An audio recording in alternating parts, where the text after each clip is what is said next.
हम फ्यूजन को कंटिन्यू करते हैं आगे। न्यूक्लियर फ्यूजन कल ऑलमोस्ट स्टार्ट हो गया था ये काम। और न्यूक्लियर फ्यूजन में हमने ये सीखा था कल कि भाई बीच में भी एक स्टेट आती है जिसमें जो एनर्जी है वो हाई होती है। कौन सी एनर्जी? मास एनर्जी या बाइंडिंग एनर्जी? Mass energy. तो वैसे तो वो पॉसिबल नहीं होना चाहिए था अकॉर्डिंग टू क्लासिकल मैकेनिक्स, लेकिन क्वांटम कहती है कि ऐसा पॉसिबल है। अगर फाइनल मास एनर्जी कम है तो ऐसा पॉसिबल है। देख लिया ना वो हमने उसमें, ठीक है। अब कल जैसे एक क्वेश्चन किया था कि बाइंडिंग एनर्जी कर्व दिया और उसमें पूछा कि कौन सी प्रोसेस पॉसिबल है, ए टू बी, बी टू सी, इस तरह का। बिल्कुल उससे उल्टा सवाल बन सकता है मास एनर्जी कर्व में। और बाइंडिंग एनर्जी कर्व में तो पॉसिबिलिटी कब होती है? जब वो ग्राफ में फाइनल प्रोडक्ट कहाँ मिले, थोड़ा ऊपर। तो ऐसे ही मास एनर्जी कर्व में पॉसिबिलिटी कब होगी? जब फाइनल प्रोडक्ट नीचे हो, है ना। याद हो जाएगा हमें ये, ठीक है। बिल्कुल उससे उल्टा क्वेश्चन वहां पे बनाया जा सकता है एज इट इज ही। अब फ्यूजन ऑफ यूरेनियम थोड़ा हम स्टडी करें, क्योंकि जो रिएक्टर बने, जिन चीज़ों में यूज हुआ, यहीं से काम आगे चला। तो नेक्स्ट हेडिंग आप डाल लीजिए, nuclear fusion of uranium.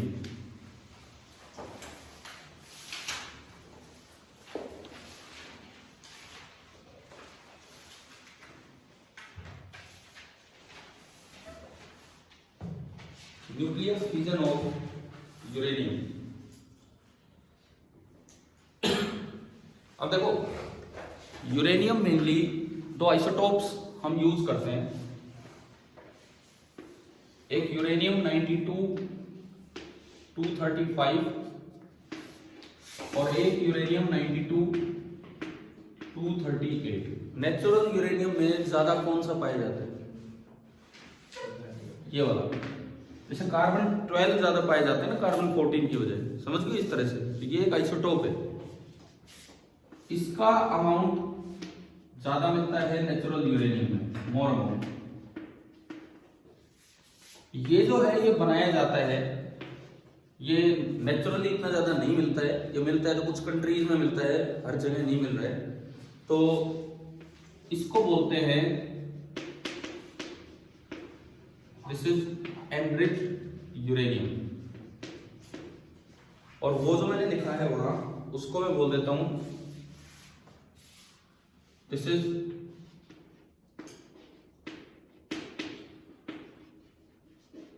Natural uranium. एक एनरिच्ड यूरेनियम है और एक नेचुरल यूरेनियम। क्लियर? क्या दोनों में फ्यूजन रिएक्शन हो सकती है? फ्यूजन मतलब कि अगर मैं एक न्यूट्रॉन की बम्बार्डमेंट करूं तो दो टुकड़े हो जाए। क्या दोनों में फ्यूजन रिएक्शन हो सकती है या नहीं? देखो हमें अभी नहीं पता, हम तो चीजें सीख ही रहे हैं। तो मैं बता देता हूं आपको, दोनों में फ्यूजन रिएक्शन हो सकती है, लेकिन अलग अलग तरह के न्यूट्रॉन से। इसमें फ्यूजन करवाने के लिए फास्ट न्यूट्रॉन्स की जरूरत पड़ती है। ये प्रॉपर्टीज हम याद करें, है ना। आगे हो सकता है इनकी भी एक्सप्लेनेशन आएंगी, लेकिन अभी 12th में तो आपके नहीं आनी। और आधे बच्चे तो मेडिकल, जैसे मेडिकल के ही है अपने पास, तो इसमें क्या होता है कि आगे तो यूज ही नहीं होता ये सारा पार्ट। नॉन मेडिकल वाले स्टूडेंट्स को फिर भी हो सकता है फिजिक्स आगे और पढ़ने को मिलेगा ज़्यादा। तो हम यहाँ याद करें कि ये जो यूरेनियम 238 है, इसमें तो फ्यूजन होता है किससे? फास्ट न्यूट्रॉन से, जो तेजी से आगे टकराएंगे। और यूरेनियम 235 में फ्यूजन किससे होगा? स्लो न्यूट्रॉन से। उनको थर्मल न्यूट्रॉन्स भी बोला जाता है, ठीक है। तो दीज आर, इसको ऐसे लिख देते हैं, फिजाइल। फिजाइल, फिजाइल का मतलब वो फ्यूजन किससे होगा, ठीक है ना। Fissile with thermal neutrons. Thermal neutrons मतलब slow neutrons. Fissile with fast neutrons. और यहीं से मैं एक और बात आपको बता दूं, इसी में जिनमें स्लो न्यूट्रॉन से फ्यूजन होता है उनमें चेन रिएक्शन पॉसिबल है। चेन रिएक्शन मतलब एक से फ्यूजन हुआ, फिर अगले से हुआ, फिर वो कंटिन्यू हो जाएगी आगे। तो यहां पे तो चेन रिएक्शन इज पॉसिबल।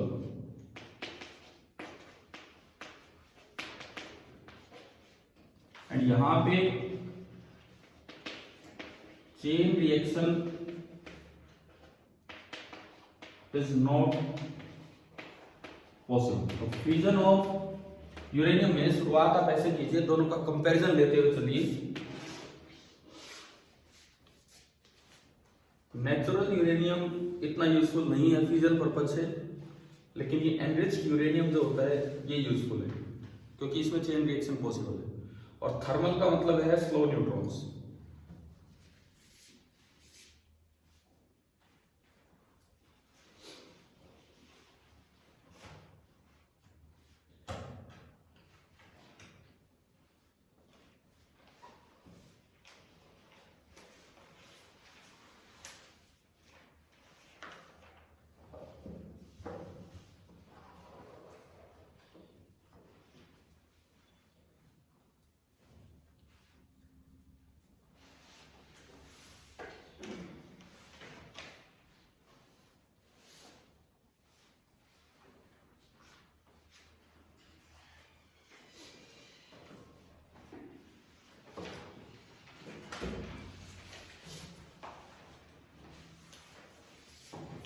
अब इसकी रिएक्शन पे हम आते हैं कि मैं 235 को ही लेके चलूंगा क्योंकि मुझे चेन रिएक्शन तक पहुंचना है।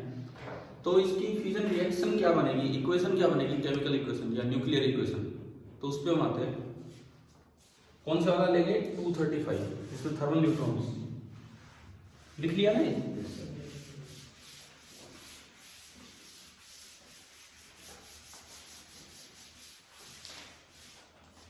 देखिए अब इसमें एक थर्मल न्यूट्रॉन आके टक्कर लगाता है यूरेनियम 92 235 में। एक स्लो न्यूट्रॉन आता है,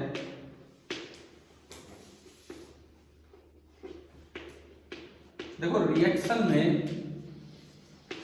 अगर फास्ट भी है ना तो उसको स्लो करवाया जा सकता है। रिएक्शन में अगर फास्ट भी है न्यूट्रॉन तो उसको स्लो करवाया जा सकता है, लेकिन अगर स्लो न्यूट्रॉन है तो रिएक्शन में उसको फास्ट हम नहीं करवा पाते। अब 238 में किससे रिएक्शन होती है, फास्ट से, तो बहुत बार स्लो हो जाते हैं न्यूट्रॉन, तो उनको हम फास्ट नहीं करवा पाते, इसीलिए वो रिएक्शन आगे कंटिन्यू नहीं होते। 235 में किससे होते हैं, स्लो से, तो हर बार आप स्लो करवा पाएंगे कोलिजन वगैरह करवा के, और उससे फिर ये आराम से प्रोसेस आगे बढ़ती है। अब बात ये आती है कि इसमें प्रोडक्ट क्या मिलेंगे, तो एक तो भाई दो टुकड़े होने 230 है ना, 230 इसके मैक्सिमम नंबर ऑफ टाइम्स 90 और 140 के अराउंड दो टुकड़े होते हैं, 90 और 140 के अराउंड। देखिए मैंने पहला प्रोडक्ट बोला A, Z1 A1, A मत बोलो, Y और Z बोल देते हैं इसे। पहला प्रोडक्ट मैंने बोल दिया Y, दूसरा प्रोडक्ट मैंने बोल दिया Z, Z2 A2, साथ में कुछ निकलते हैं न्यूट्रॉन्स, दोबारा से न्यूट्रॉन जनरेट होंगे, क्योंकि चेन रिएक्शन का मतलब है कि ये रिएक्शन आगे कंटिन्यू होगी। चेन रिएक्शन का मतलब है कि भाई ये वाली रिएक्शन आगे कंटिन्यू होगी तो दोबारा से मुझे न्यूट्रॉन्स की जरूरत पड़ेगी, ठीक है। साथ में निकलते हैं कुछ न्यूट्रॉन्स, मैंने माना कि भाई x नंबर ऑफ न्यूट्रॉन्स यहाँ पे निकलेंगे, ये कोई भी एक रिएक्शन है।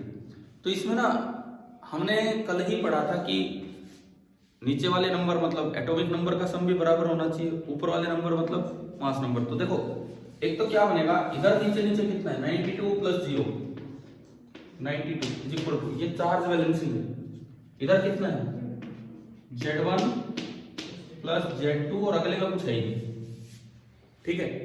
दूसरी बात इधर ऊपर कितना है 236 और उधर ऊपर कितना है A1 प्लस A2 प्लस बताओ आगे X, क्योंकि एक न्यूट्रॉन का एक नंबर है और ऐसे ऐसे कितने न्यूट्रॉन रिलीज हुए X, तो यहाँ पे X इंटू 1, ये तो वही चार्ज बैलेंसिंग वाली और ये वो मास नंबर बैलेंसिंग वाली, नंबर ऑफ न्यूक्लियॉन्स, ठीक है। अब अगर कौन से प्रोडक्ट बने वो तो ये डिसाइड करेगा Z1 कितना है और Z2 कितना है, ये श्योर है कि इनका सम कितना होना चाहिए 92, ठीक है। और A1 और A2 मिला के x के साथ इसका सम कितना होना चाहिए 236। यहाँ पे तीनों वेरिएबल है, A1 भी वेरिएबल है, A2 भी वेरिएबल है और x भी वेरिएबल है। सबसे पहली बात A1 A2 ये नंबर है 230, तो इन दोनों की वैल्यू नियरली 90। और अगर मैं एक को 90 बोलता हूं तो बताओ दूसरा कितना होगा। अगर मैं एक को 90 बोलता हूं तो दूसरा कितना होगा। अरे यार 230 के करीब जाना है, एक को मैंने 90 बोल दिया तो दूसरा कितना बचा, जोड़ घटा 140। यानी कि अगर एक आपका 90 है तो दूसरा आपका किसके अराउंड होगा 140 के अराउंड, ठीक है। और जो x है उसकी एवरेज वैल्यू, x की एवरेज वैल्यू कितनी होती है 2.5। इसका ये मतलब नहीं कि 2.5 न्यूट्रॉन निकलेंगे। अरे 2.5 तो न्यूट्रॉन निकल ही नहीं सकते, कभी 2 निकल रहे होंगे कभी 3, डिपेंड करता है कि A1 कितना है और A2 कितना है। A1 A2 किसी को भी A1 बोल दो, किसी को भी A2, इनकी वैल्यू तो नियरली 90 और 140 के अराउंड होती है। और जो average number of secondary neutrons निकलते हैं, ये बात याद रखनी हमें, ये कितना होता है 2.5। जैसे इसके एक एग्जांपल लिखेंगे रिएक्शंस के किस तरह के होते हैं, पहले आप ये नोट कीजिए। इसके एग्जांपल हम लिख रहे होंगे।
अब इसके एग्जाम्पल देते हैं कि क्या क्या रिएक्शंस होती हैं।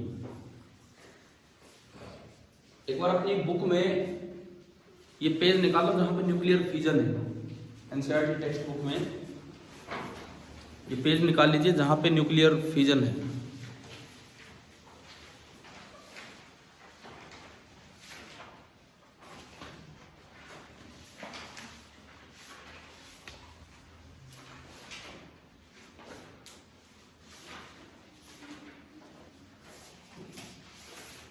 कुछ रिएक्शंस आपको दिख रही होंगी, 3 रिएक्शन तो इन्होंने भी दिखा रखी है यहाँ पे किताब में, 3 रिएक्शन तो यहाँ दिखाई हुई है। कौन कौन सी देखो हम लिखते हैं, इसके बाद लिख लो एग्जांपल्स।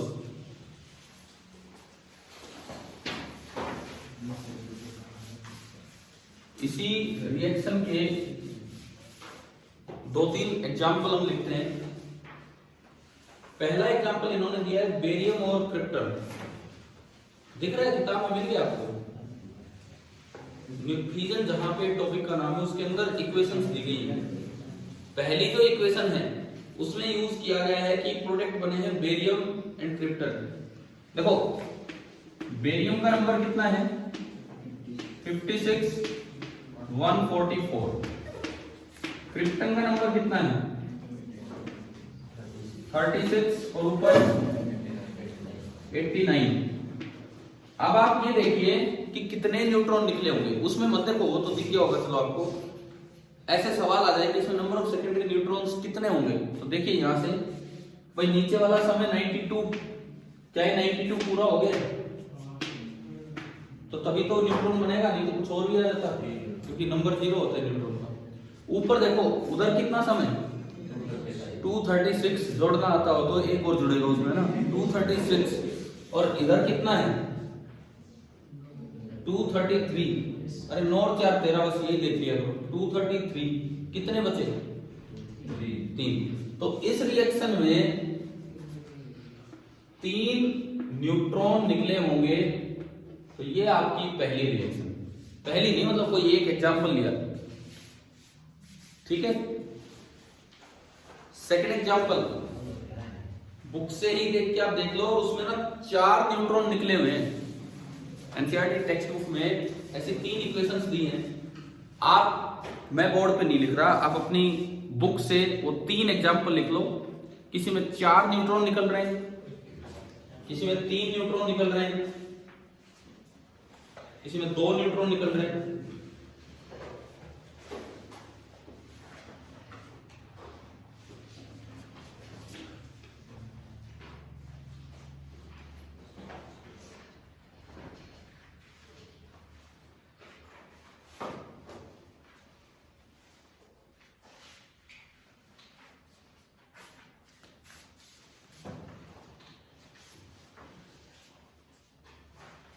ये 3 इक्वेशंस आप लिख लीजिए।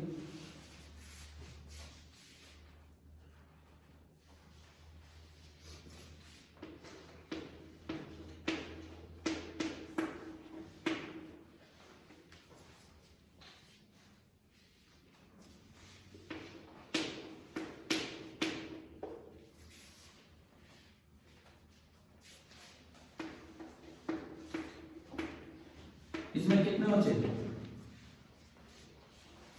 9 और 3 12, 36 चाहिए। तो कितने न्यूट्रॉन 4। एक और जो एग्जांपल आपकी बुक में दिया हुआ है जीनन 54 140,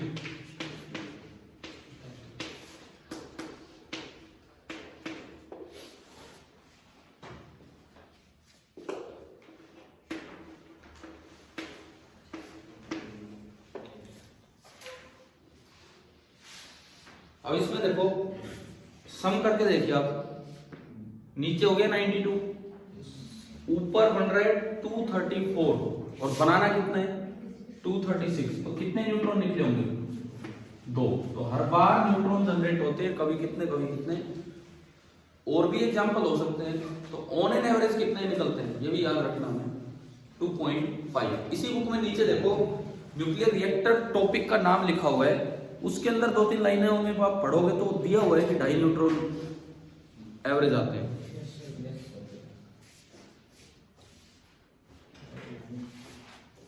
ऑन एन एवरेज 2.5 न्यूट्रॉन पर फ्यूजन। तो ये छोटी छोटी बातें हमें याद रखनी है।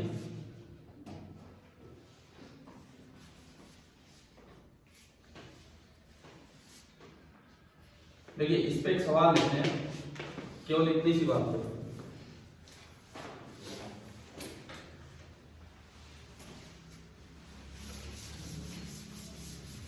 ये मुझे लिखने की जरूरत नहीं है थर्मल न्यूट्रॉन, ये कोई क्वेश्चन आया।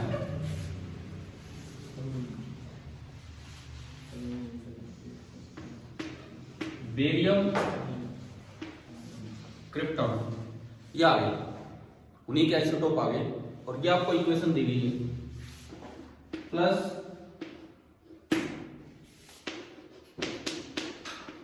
Find the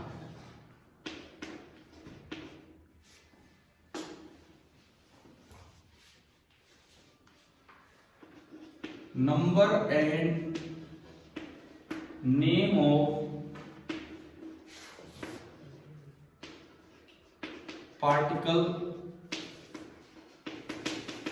emitted।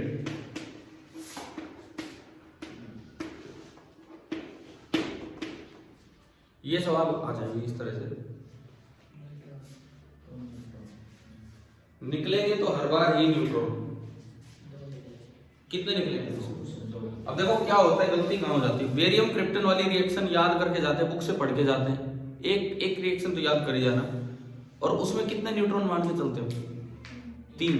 तो यहाँ कई बार बिना देखे हम 3 टिक कर जाते हैं कि बेरियम और क्रिप्टन है 3, ऐसा फिक्स नहीं है, ठीक है। उनके भी तो आइसोटोप होते हैं, तो इसमें सम करके देखना होगा। नीचे तो पूरा हो गया 92, ऊपर कितना बन रहा है सम 234, और उधर कितना है 236, तो एक्स्ट्रा कितना बचा?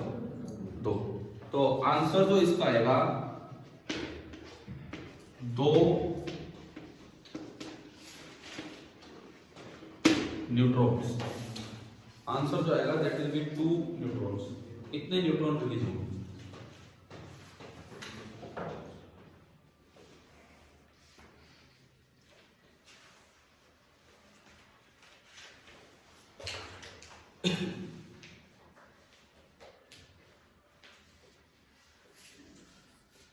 अब इसमें प्रोडक्ट कोई फिक्स नहीं है कि यही निकलते होंगे। मैंने आपको बताया 3 रिएक्शन तो उन्होंने दिए हैं। बेरियम क्रिप्टन ही जरूरी नहीं, या जो 6 नाम इनमें आ रही है वही जरूरी नहीं, और भी कोई नाम आ सकते हैं। ठीक है, और भी कोई नाम किसी तरह से आ सकते हैं। तो अगर आपसे पूछा जाए, जैसे सपोज एक और मैं रिएक्शन लिख रहा हूं, एक और रिएक्शन यूरेनियम 92 235, और ऐसा भी हो सकता है कि न्यूट्रॉन इससे आगे दिखाया जाए, इससे कोई फर्क नहीं पड़ता वो पहले दिखाया कि बाद में दिखाया जाए। और इस रिएक्शन में दिया गया है कि तो आयोडीन बनता है,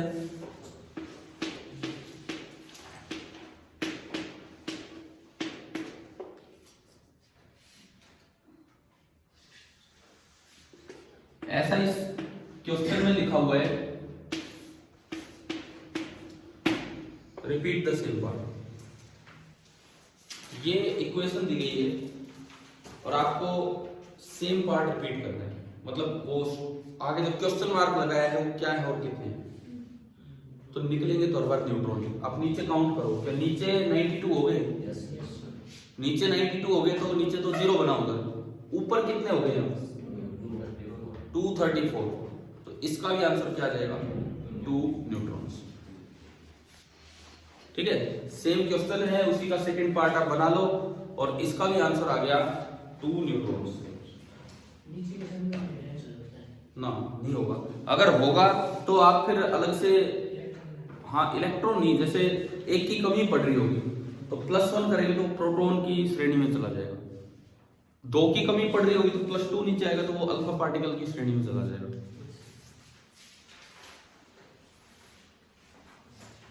अब ये जो फ्रेगमेंट्स बने हैं, ये जो 2 फ्रेगमेंट्स बने हैं, ये बिल्कुल भी फिक्स नहीं है। तो अगर हम इस चीज को ग्राफिकली शो करें, अगर हम इसी चीज को ग्राफिकली शो करें तो क्या है कि यहां मैं ले रहा हूं mass number of fragments, fragment मतलब वो जो आगे 2 बनेंगे, और इधर मैं ले रहा हूं परसेंटेज। भाई इतनी रिएक्शंस हो रही है तो ज्यादा कौन से फ्रेगमेंट आपके बन रहे हैं। तो ये जो ग्राफ होता है ये लगभग ना ऐसा मिलता है। क्या मतलब कि ज्यादातर बार वो वाले पार्टिकल्स मिल रहे हैं, वो वाले 2 टुकड़े मिल रहे हैं जिनका मास नंबर अराउंड 90 एंड 140। कभी ऐसा भी होगा 90 से भी बहुत कम मिल रहा है तो उधर वो ज्यादा में चला गया होगा, सम तो बराबर होना पड़ेगा। कभी ऐसा होगा ये 140 से कम आ रहा है तो उधर ये 90 से ज्यादा चला गया, लेकिन इन दोनों की संख्या कम है, परसेंटेज कम है। सबसे हाईएस्ट परसेंटेज इनकी है, बना लो परसेंटेज यील्ड वाला।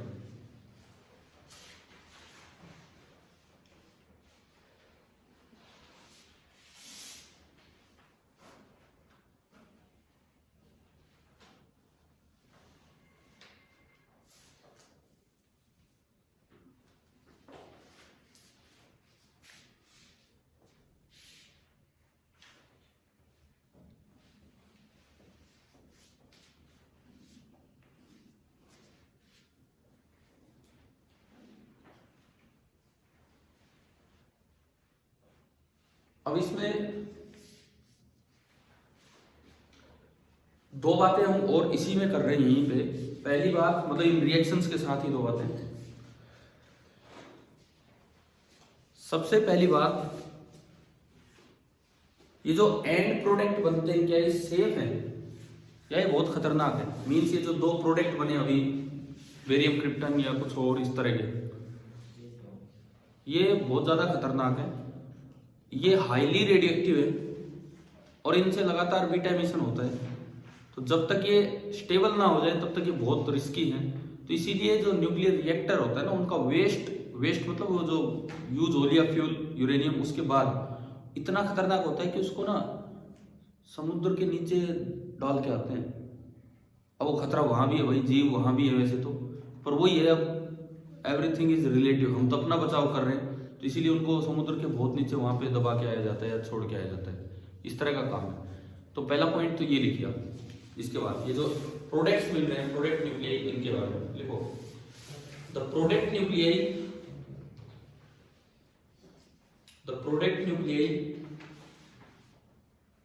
Are unstable. The product nuclei are unstable and highly neutron rich. The product nuclei are unstable and highly neutron rich. उनमें न्यूट्रॉन कुछ एक्स्ट्रा ही है, जितने स्टेबिलिटी के लिए चाहिए उनसे थोड़े ज्यादा है, मतलब उसमें जितने होने चाहिए थे स्टेबिलिटी के लिए उससे थोड़ा ज्यादा है। तो उनसे बीटा पार्टिकल एमिट होते हैं। दे, इसी में आगे लिख लो, दे एमिट बीटा पार्टिकल्स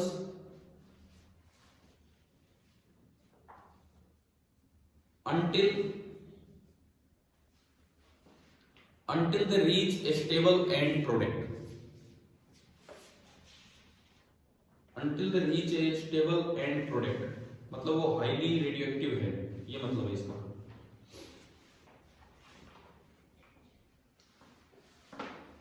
और दूसरी बात, ये जो अलग अलग रिएक्शंस हो रही है, हर बार थोड़ी एनर्जी तो रिलीज हुई होगी, तो क्या सब में अलग अलग एनर्जी रिलीज होगी या सेम होगी? कभी कुछ हो रहा है, कभी कुछ हो रहा है, कभी कुछ हो रहा है। हमने लिखी ना 3-4 रिएक्शन, 3 तो बुक में दी है, एक अलग से पूछ लिया, एक और अलग से पूछ लिया, 2 अलग लिख के दिखा दी। तो क्या सब में एनर्जी सेम रिलीज होती? एनर्जी इसलिए रिलीज होगी कि रिएक्टेंट का मास थोड़ा ज्यादा होगा और प्रोडक्ट का थोड़ा कम, तो वो जो भी मास कन्वर्ट हुआ एनर्जी में वही एनर्जी रिलीज होगी। तो क्या एनर्जी रिलीज सेम होगी या कितनी होगी? तो इसके बारे में आप अगला पॉइंट लिखिए। The energy released is almost the same in all the equations. Is almost the same in all the equations. और इसमें आप ये लिख दो कि जो डेल्टा एम होता है मास डिफेक्ट 2153U 2153U। तो आप इससे बताओ कि Q पर फ्यूजन कितनी हुई होगी?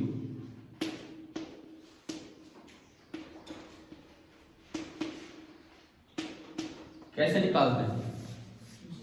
सबसे पहले तो उसको यूनिट चेंज करो, mega electron volt upon c square.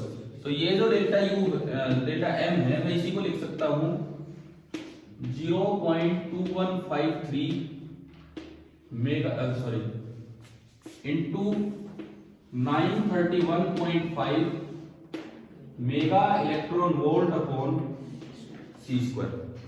और फिर आप उसको लेके आओ सी स्क्वायर से मल्टीप्लाई करने के लिए, तो सी स्क्वायर से सी स्क्वायर कैंसिल हो जाएगा और ये एनर्जी आएगी 0.2153 इंटू 931.5 और यूनिट होगी मेगा इलेक्ट्रॉन वोल्ट। ये इसकी यूनिट होगी।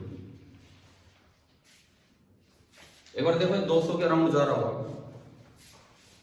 भाई, 900, 2, 1800, ये नियरली 200 के अराउंड जा रहा है। This is nearly 200.4 mega electron volt. लगभग हर फ्यूजन में, हर एक फ्यूजन रिएक्शन में इतनी mega electron volt energy release हो रही है। और दुनिया भर के फ्यूजन रिएक्शन होते हैं, दुनिया भर के न्यूक्लियाई होते हैं, तो बहुत ज्यादा एनर्जी वहां पे रिलीज होती है।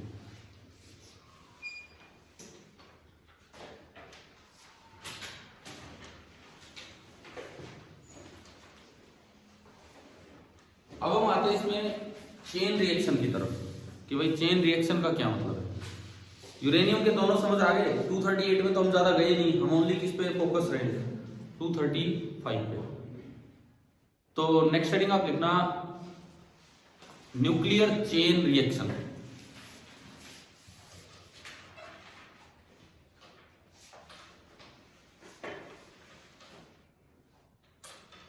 Nuclear chain reaction. इसका क्या मतलब है देखो,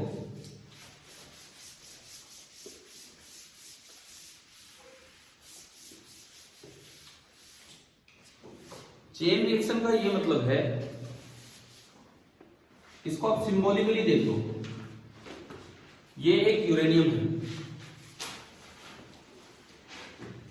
कौन सा यूरेनियम 235, 92 नीचे लिखा, 92 ना भी लिखो तो यूरेनियम बोल दिया तो फिक्स है, ऊपर बताना पड़ेगा कौन है। साथ में आ रहा है एक न्यूट्रॉन टक्कर मारने, इसको एरो से ना दिखा के हम प्लस से ही दिखा देते हैं, क्योंकि एरो मींस तो कोई प्रोडक्ट क्या बनेंगे वो है। तो ये इससे टक्कर हुई, क्या बने होंगे, आप चाहो तो बीच में एक बार अपना वो कंपाउंड न्यूक्लियस भी बना सकते हो, हमने कल देखा था उसमें बीच में सी बनाते थे कंपाउंड, वो जरूर आज बनाया नहीं हमने, नहीं तो 235 वो 236 हो जाएगा और नीचे 92, ठीक है छोड़ो उसको। अब देखो इससे क्या बने, इससे दो तो बने होंगे आपके प्रोडक्ट, दो तो प्रोडक्ट न्यूक्लियाई बने होंगे, क्या क्या, may be around barium and krypton, जरूरी तो है नहीं यही बनेंगे, ठीक है ये बने। साथ में कितने न्यूट्रॉन रिलीज हुए, कभी 3 हुए, कभी 2 हुए, कभी मैंने बेरियम क्रिप्टन दिखाया तो कितने हुए 3, इसमें भी 2 हो सकते हैं वैसे तो, क्या एक एग्जांपल नहीं लिया था अभी बेरियम क्रिप्टन वाले में भी आइसोटोप दे दिए कुछ और। चलो ठीक है, मैं दिखा रहा हूं कि कितने न्यूट्रॉन आपको मिले, 3, ये 3 आपको न्यूट्रॉन मिले। न्यूट्रॉन को मैं डॉट से दिखा रहा हूं भाई, रिएक्शन ट्रिगर किसने की, रिएक्शन स्टार्ट किसने की, न्यूट्रॉन ने, तो मुझे रिएक्शन स्टार्ट करने वाले 3 और मिल गए। हालांकि इनिशियली ये फास्ट होते हैं, इनिशियली ये फास्ट होते हैं, और हम यूरेनियम कौन सा यूज कर रहे हैं 235, इसमें कैसे चाहिए हमें, स्लो चाहिए।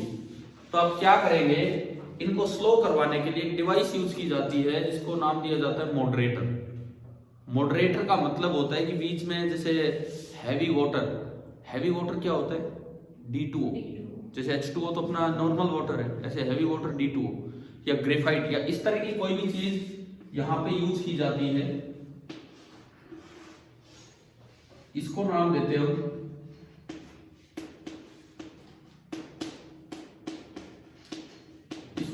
हैं moderator. For example D2O, graphite. इसका काम क्या होता है, इन न्यूट्रॉन्स को, ये अभी तो कैसे न्यूट्रॉन है फास्ट, इनको क्या करवाना, स्लो करवाना। फास्ट को स्लो करवाने के लिए हैवी न्यूक्लियस चाहिए आगे टक्कर के लिए या लाइट चाहिए। दोबारा सुनो मेरा सवाल, एक चीज न्यूट्रॉन बहुत तेज चल के आ रहा है, मुझे उसको स्लो करवाना है, तो सामने जो ऑब्जेक्ट रखा वो हैवी होना चाहिए कि लाइट होना चाहिए, हैवी से वो स्लो नहीं होगा, हैवी को तो एनर्जी नहीं मिलेगी, हैवी को तो वो हिला भी नहीं पाएगा, समझ रहे हो क्या, वो स्लो नहीं होगा, वो इधर उधर घूमता रहेगा अपनी एनर्जी लेके, टक्कर भी होगी तो कोई फर्क नहीं पड़ रहा है, समझ आ रहा है। वो स्लो कब होगा, जब वो अपनी एनर्जी उसको दे दे, तो उसको एनर्जी कब मिलेगी, जब वो न्यूक्लियस कैसा हो, अरे नहीं, उसको एनर्जी कब मिलेगी, जब वो न्यूक्लियस हल्का होगा।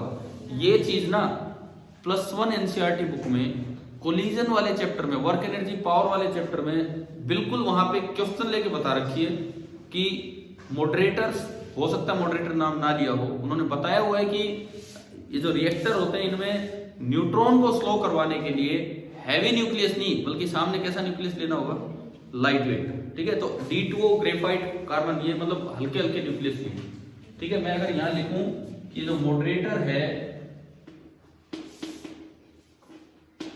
These are light weight nucleus, moderator के तौर पे हम जो यूज करते हैं वो आपका होता है लाइट वेट न्यूक्लियस। क्लियर, क्यों, इसका रीजन आ गया है क्या समझ में।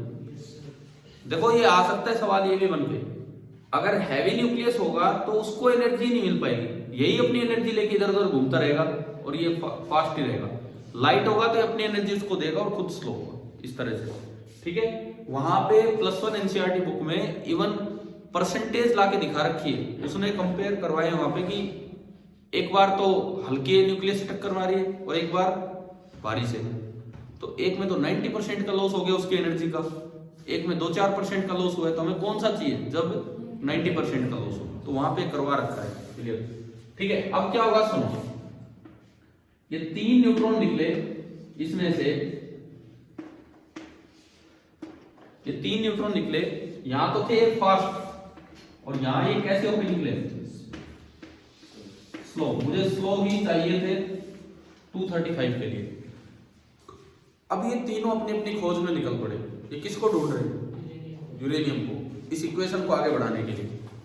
ये अपना यूरेनियम ढूंढ लेता है, ये अपना यूरेनियम ढूंढ लेता है, ये अपना यूरेनियम ढूंढ लेता है। तीनों ने अपने अपने यूरेनियम को ढूंढा और फिर से रिएक्शन हुई और फिर से क्या होगा? दो तो बने and product. And product means जो अनस्टेबल प्रोडक्ट है वो, प्लस इन्होंने भी फिर से 3-3 क्या जनरेट कर दिए?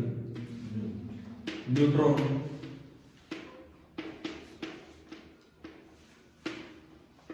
इसके बाद फिर से मॉडरेटर। मॉडरेटर क्या करेगा? इनको स्पीड कम करेगा। फिर ये 3-3-3 अपने अपने खोज में निकल लिए। तो यार ये देखो किस तरह से बढ़ने लग रही है रिएक्शन। एक लिया था, एक से कितने बने? 3।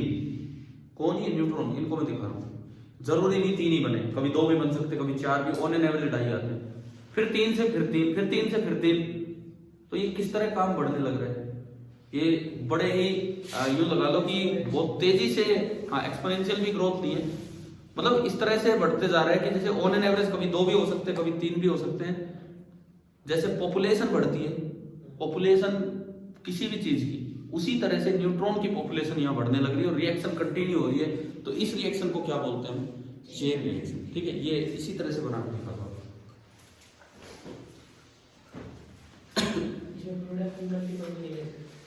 हाँ बिल्कुल, कभी कुछ हो सकता है, कभी कुछ हो सकता है। इस तरह से प्रोडक्ट कैसा भी मिल सकता है आपको।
अब केवल इस पे भी ऑब्जेक्टिव क्वेश्चन बन के आ सकता है कि भाई इनमें से कौन सी चीज मॉडरेटर के तौर पे यूज हो सकती है। तो आपको केवल एक बात पे ध्यान देना है कि उसका मास नंबर कम होना चाहिए। ठीक है, उसका मास नंबर कम होना चाहिए, इस बात पे आपको ध्यान देना है। और नहीं तो 2 तो अपने याद ही रख के जाओ, एक तो वाटर, हैवी वाटर लो, लाइट वाटर लो, कोई सा भी लो, एक तो वाटर और एक ग्रेफाइट। ठीक है, एटलीस्ट ये तो आप याद रखना ही रखना। वैसे नॉर्मली हैवी वाटर लिया जाता है। भारत का जो पहला न्यूक्लियर रिएक्टर है, क्या हमने उसका नाम लिया था कभी? भारत का जो पहला न्यूक्लियर रिएक्टर है उसका नाम है अप्सरा, रिएक्टर का नाम। ठीक है, उसका नाम ही अप्सरा रखा गया। होमी जहांगीर भाभा एक साइंटिस्ट थे, सुना है ना नाम? बड़े मतलब इस न्यूक्लियर फिजिक्स का तो इंडिया में उन्होंने ही लगा लो कि ये काम टेक्निकली आगे बढ़ाया था। भाभा एटॉमिक रिसर्च सेंटर है, अभी भी बहुत अच्छे से वो चल रहे हैं। तो उस समय जो पहला रिएक्टर बनाया इंडिया में, उसका नाम रखा गया अप्सरा। अप्सरा क्यों नाम रखा? अप्सरा का क्या मतलब है वैसे, मतलब आम भाषा में अप्सरा किसे कहते हैं? नहीं यार, एक मिनट सुनो, एक मिनट। अप्सरा का मतलब क्या होता है मैं बता देता हूँ आपको। हिंदू माइथोलॉजी के अनुसार, वह ठीक है बाद में नाम बदल गया अप्सरा, कोई जैसे कोई सुंदर है उसको भी अप्सरा बोलने लग गए। हिंदू माइथोलॉजी के अनुसार अप्सरा उस चीज को बोला गया था शुरू में, एक ऐसा क्रिएचर जो ऊपर से तो महिला की तरह है और नीचे से मछली की तरह है। आपने टीवी में देखे होंगे जलपरी टाइप, आपने देखे होंगे टीवी में। सुनो, इनिशियली जो अप्सरा बोला गया एक ऐसी चीज को बोला गया जो ऊपर से महिला की तरह और नीचे से मछली की तरह, उसको बोला गया था अप्सरा। फिर वो धीरे धीरे नाम आगे बढ़ते गए। तो जो पहला रिएक्टर बनाया वो ऐसा बना था कि आधा पानी के अंदर है और आधा पानी के बाहर है। तो क्या वो उससे मिलती जुलती स्ट्रक्चर होगी कि नहीं? आधा पानी के अंदर है मतलब मछली की तरह, और आधा पानी के बाहर है मतलब वो इंसानों की तरह। तो इसीलिए फिर उसका नाम, उस रिएक्टर का नाम ही क्या रख दिया गया? अप्सरा। क्या समझ आ गया है? ठीक है। क्यों वहां पे पानी के अंदर क्यों गए? क्योंकि वो मॉडरेटर की जरूरत पड़ने वाली थी और वो पानी को ही सीधा यूज कर दिया था। ठीक है। एक क्वेश्चन लिखो, एक क्वेश्चन लिखिए, which of the following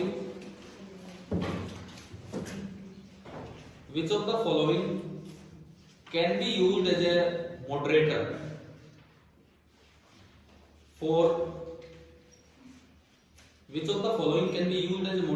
for nuclear fission chain reaction?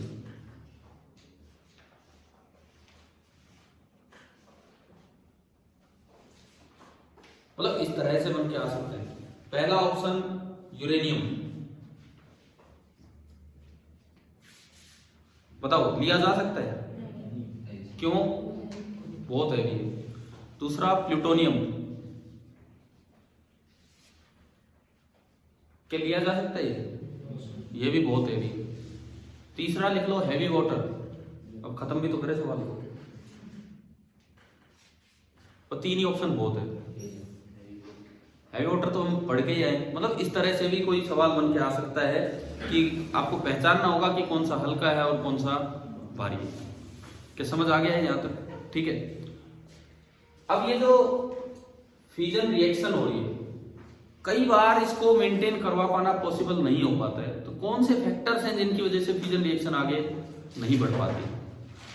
Next इसी में आप लिखिए, फैक्टर्स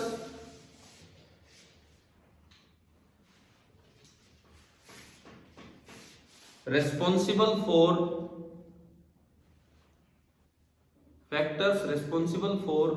seizing, CEASING, सीजिंग मतलब बंद करना, मतलब इसको आगे नहीं बढ़ने देना। CEASING, responsible for ceasing the chain reaction, कि किस कारण से ये चेन रिएक्शन आगे नहीं बढ़ पाती। सबसे पहला कारण तो क्या होता है कि ये जो देखो चेन रिएक्शन करवाने वाले ये न्यूट्रॉन है, इनको नाम दिया जाता है सेकेंडरी न्यूट्रॉन्स। चेन रिएक्शन करवाने वाले ये न्यूट्रॉन है जिनको हम नाम देते हैं सेकेंडरी न्यूट्रॉन। तो सबसे पहला कारण तो ये है कि हो सकता है कि ये जो न्यूट्रॉन बने लीक आउट हो जाए सिस्टम से, और अगर ये सिस्टम से ही बाहर चले गए ड्यू टू इम्प्रॉपर डिजाइनिंग, तो क्या आगे चेन रिएक्शन कंटिन्यू हो पाएगी? नहीं हो पाएगी। लिखो नंबर 1, पहला कारण आप लिखिए, some of the secondary neutrons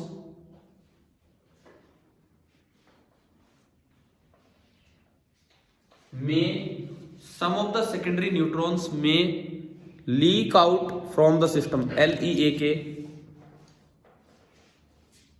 may leak out from the system due to improper designing.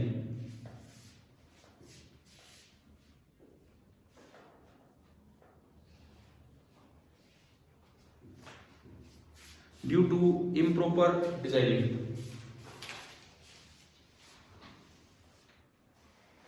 दूसरा कारण आप ये लिखिए, natural uranium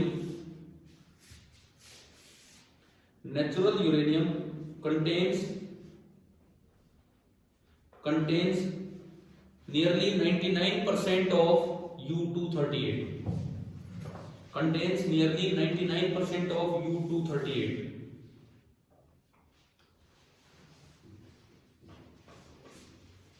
And the secondary neutrons get slowed down,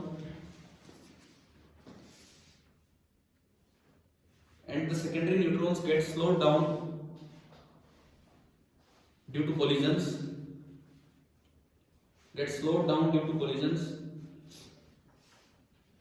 so chain reaction does not occur.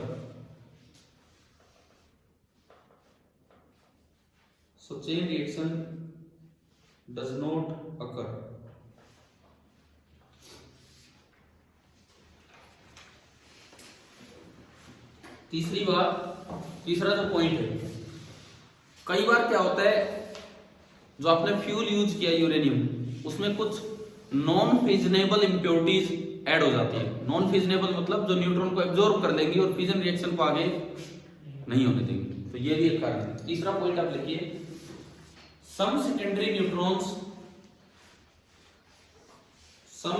neutrons may be absorbed by non-fissionable impurities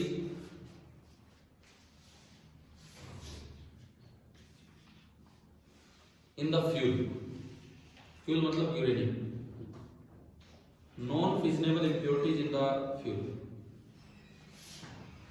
और एक और कारण होता है, यूरेनियम ब्लॉक का कम से कम आपको एक मिनिमम साइज होता है उतना लेना पड़ेगा, नहीं तो क्या होगा, बहुत जल्द वो यूरेनियम सारा बेरियम क्रिप्टन और जो भी प्रोडक्शन में कन्वर्ट हो जाएगा, तो चेन रिएक्शन तो कंटिन्यू हो ही नहीं पाएगी। तो एक क्रिटिकल साइज होता है कि भाई कम से कम तो इतना बड़ा साइज आपको लेना ही पड़ेगा। नेक्स्ट पॉइंट आप ये लिखिए, size of uranium block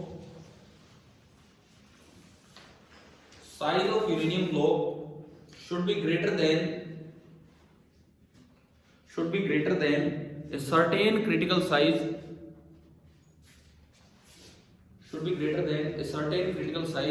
for a sustained chain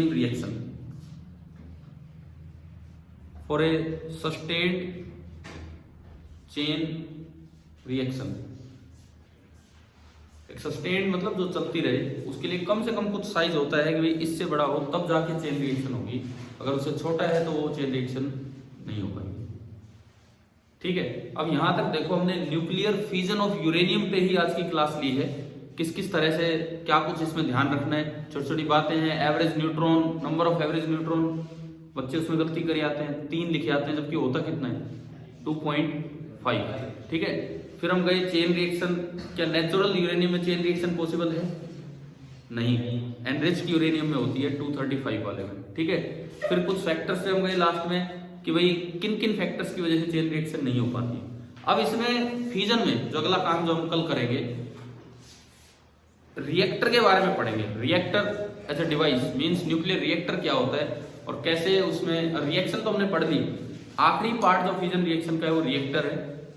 2 तरह के रिएक्टर वही हम पढ़ रहे होंगे। ठीक है, एंड देन फ्यूजन। तो आगे हम कल कंटिन्यू करते हैं इसका।